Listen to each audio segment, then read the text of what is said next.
Olá pessoal, tudo bem com vocês? Estamos aqui para mais um vídeo do nosso querido canal, para trazer mais um assunto, mais um tema, né, para a gente poder conversar, trocar informações, trocar conhecimentos. Antes da gente começar, aquele recadinho básico, quem ainda não se inscreveu no canal, se inscreve, curta, comenta, compartilha os vídeos com quem você achar que possa gostar, ativa o sininho das notificações para vocês não perderem nada por aqui. Lembrando que aqui na descrição vou deixar o link da nossa comunidade no WhatsApp, né, nossa comunidade que se iniciou por agora e está crescendo e trazendo sempre mais um canal de bate-papo para a gente lá, onde vocês podem se sentir à vontade para tirar dúvidas, colocar comentários, perguntar sobre algum assunto e que com certeza, né, se eu souber, se eu puder ajudar, eu vou estar respondendo lá. Eu busco estar sempre atenta, nossa rotina é uma correria, mas eu busco estar sempre atenta lá. Também peço sugestões para vocês lá no grupo. Mando algumas ofertas também, que às vezes eu vejo de livro de TO, de recurso terapêutico que você pode ter na clínica, que às vezes está barato para comprar. Então, sempre vou me atentando para mandar lá. Vou deixar o link aqui para vocês entrarem também na nossa comunidade.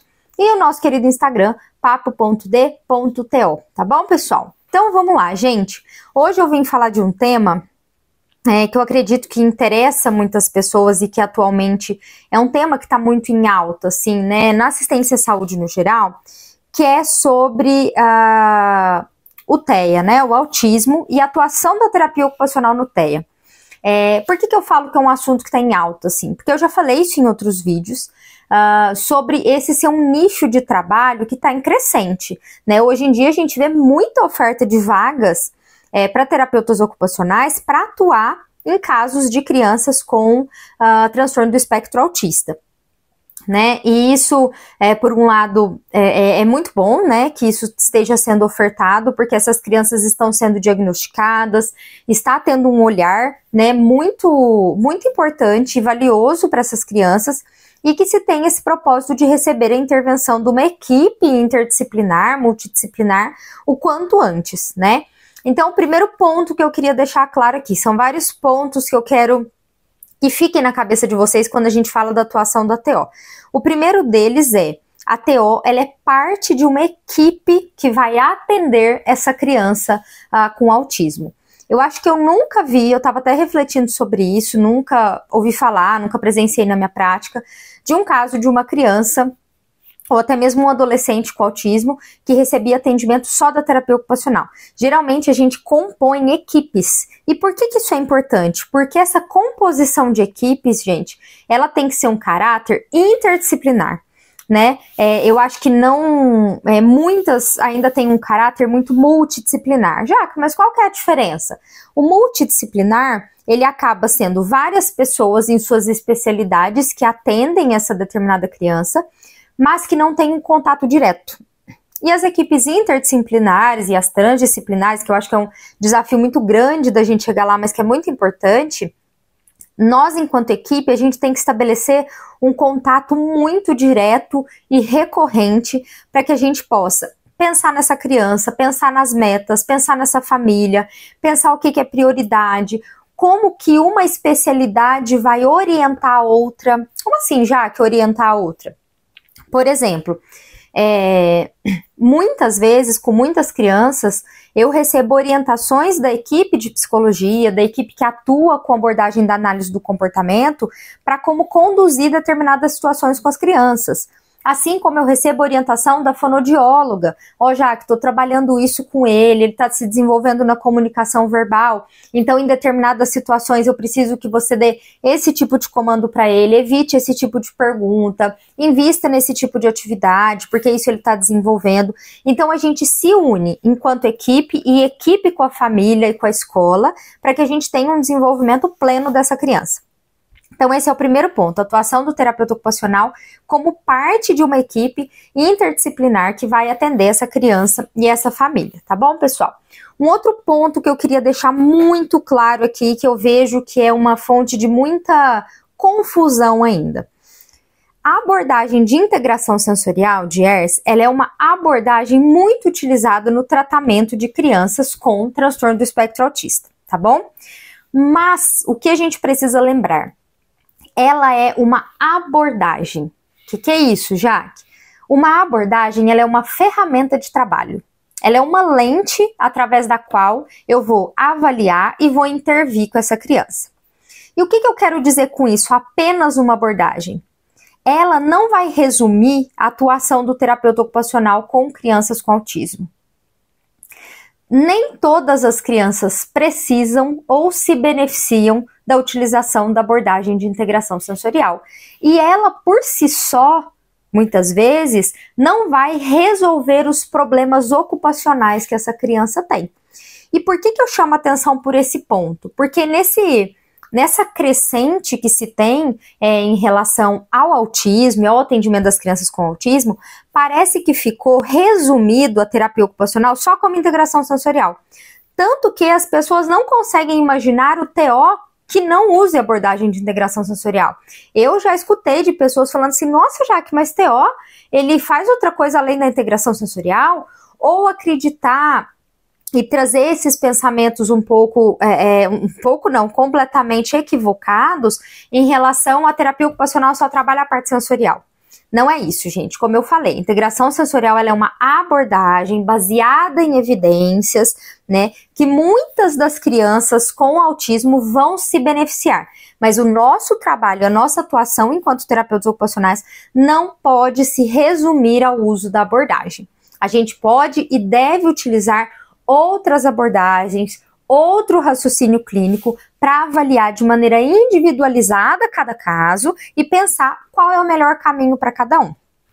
Dentro disso que eu estou falando, a gente pode usar outros caminhos, né? Como, por exemplo, um treino funcional de uma tarefa, de uma atividade de vida diária, outras estratégias como atendimentos domiciliares, visitas domiciliares, utilização de estratégias ou até de outras abordagens, como a análise do comportamento, né? Outras abordagens baseadas no neurodesenvolvimento, baseada no lúdico, né? Então, a gente tem um outro universo, que é o que eu sempre digo.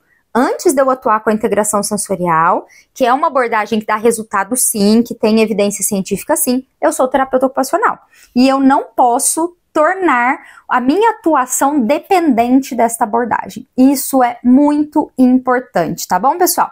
Então, resumindo, a abordagem de integração sensorial é utilizada sim na atuação do terapeuta ocupacional, né, nas crianças com autismo, e ela exige todo o processo, né, de certificação, de curso, de preparação, como eu já falei em outros vídeos, tá bom? Mas ela não resume a prática e a atuação do terapeuta ocupacional, tá?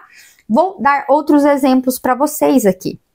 Então, várias vezes, em várias situações, a gente precisa pensar, por exemplo, na criação de soluções e recursos baseados na tecnologia assistiva para crianças com autismo, por exemplo. Né? Então, o que é tecnologia assistiva, Jaque? É qualquer recurso, serviço, estratégia que vai promover a funcionalidade, maior autonomia e participação dessa criança, dessa pessoa na sua rotina diária.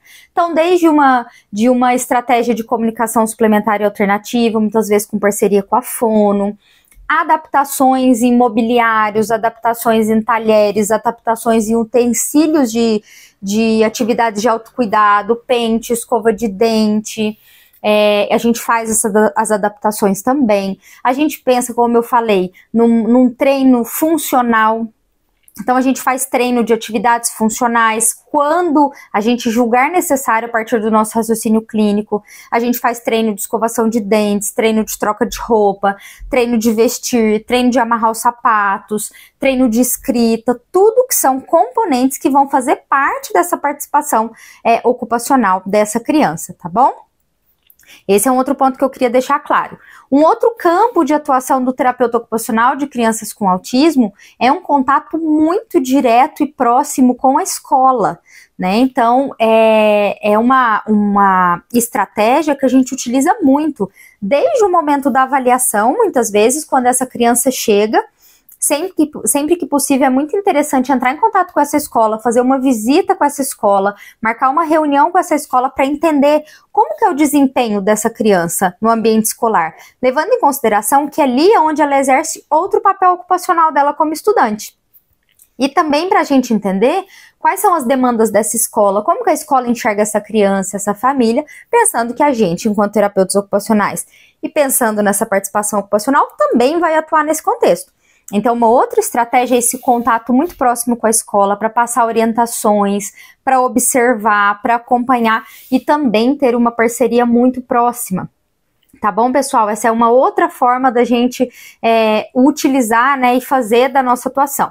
Outro ponto que pode caber na atuação do terapeuta ocupacional também com essa população de crianças e adolescentes com TEA.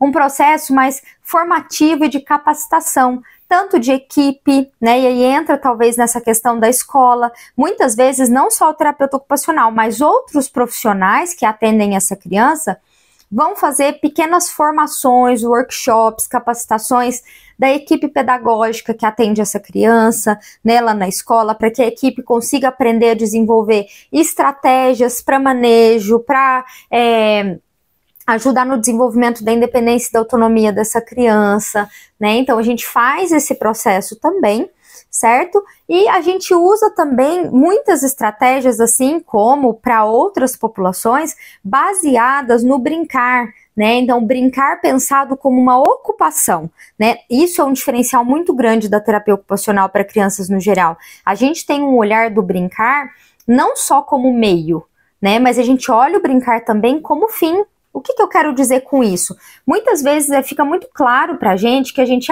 eu vou ensinar uma habilidade para uma criança a partir da brincadeira. Então, eu quero que ela melhore a coordenação motora fina dela.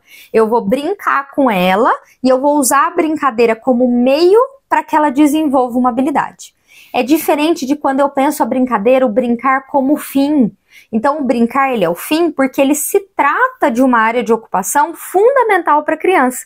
Então, a gente, enquanto terapeuta ocupacional, vai ter esse olhar para o brincar da criança com TEA, né? E por que isso é importante? Muitas vezes, essas crianças têm uma dificuldade nesse desenvolvimento, nesse aprimoramento desse brincar, né, em termos de etapas, um brincar mais exploratório, eu vou caminhar por um brincar mais estruturado, como que eu vou acompanhar essa brincadeira, como que eu vou estimular, né, como que eu vou orientar essa família, né, eu já fiz muitas orientações, inclusive, para quais tipos de brinquedos eu vou comprar para essa criança, né, então eu oriento a família, olha, vamos investir nesse momento em brinquedos com tais características, né, pensando no envolvimento ocupacional dessa criança no brincar, né? Então isso é uma outra coisa que a gente também, enquanto terapeuta ocupacional, vai estar ali defendendo o brincar não só como meio, mas o brincar como fim, enquanto uma área de ocupação, tá bom, pessoal? Então esses foram só alguns tópicos e sempre lembrando que o atendimento da terapia ocupacional com crianças com autismo, eles podem se dar em diferentes contextos. Podem se dar no contexto escolar, pode se dar no contexto clínico, pode se dar no contexto domiciliar. Outra coisa que a gente faz bastante é acompanhar essa criança em outros espaços que ela vai. Então, minha criança com autismo faz aula de natação. Eu vou lá fazer uma aula de natação junto com ela. Claro que sempre que possível. Mas por que você vai lá, Jaque? Primeiro, para entender esse ambiente, entender como isso funciona, oferecer orientações para esse professor de natação, né? Estratégias que possam melhorar a independência e autonomia. Então, eu vou na aula de balé, eu vou na aula de natação, eu vou na aula de futebol, eu vou lá no dentista com ele, eu vou lá na consulta médica, eu vou lá quando ele tem que fazer um exame, eu vou acompanhar esses momentos de vida real, digamos assim, para que essa criança para que eu possa orientar essas outras pessoas e também criar estratégias junto com a criança que possam organizá-la melhor, que ela possa ter o melhor desempenho, tá bom, pessoal? Espero que de maneira clara, igual eu sempre falo aqui, gente, é de maneira muito resumida, tá? Mas que possa ter ampliado a ideia de vocês sobre as imensas possibilidades e a importância da atuação do terapeuta ocupacional nos casos de crianças com TEA. Se ficou alguma dúvida, né, se vocês têm algum questionamento, já que sempre pensei nisso, sobre essa área, a TEA pode atuar aqui também, pode fazer isso, não pode? Deixa aqui nos comentários que eu vou respondendo vocês. Tá bom, pessoal? Muito obrigada pela companhia, um beijo e até a próxima!